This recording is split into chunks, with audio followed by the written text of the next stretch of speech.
Sanjay Shinde रिसोडवरून belong करतो. रिलायन्समध्ये आरोग्य सल्लागार म्हणून काम करतो. हे चोमोल महाराज जी आहेत यांना शुगरसाठी आपण डायबोजी आणि अमृत ज्यूस दिलं होतं. तर यांच्या तोंडून त्यांचा आपण रिझल्ट ऐकू. महाराज तुमच्या तोंडातून रिझल्ट सांगा. सगळ्यात पहिले मी बनवला काम केलं रिसोड.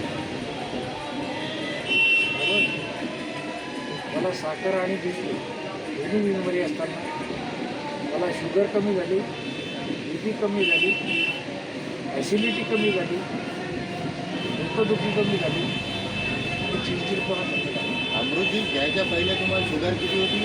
शुगर मला 300 जाऊ. आता किती? अमृत ज्यूस घेतल्यानंतर आता डायबोजी अमृत ज्यूस 200 200पर्यंत. आणखी काय तुम्हाला फरक पडला आहे? लोण्यानंतर ते 250 200-250च्या वर नाही.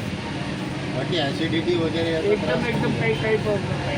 डोकंदुखी नाही, काही आणि तुम्ही लोकांना सांगताल की हे अमृत ज्यूस डायबोजी घ्यायला पाहिजे? घ्यायला पाहिजे. घ्यायला पाहिजे म्हणजे तुमच्यासाठी धन्यवाद.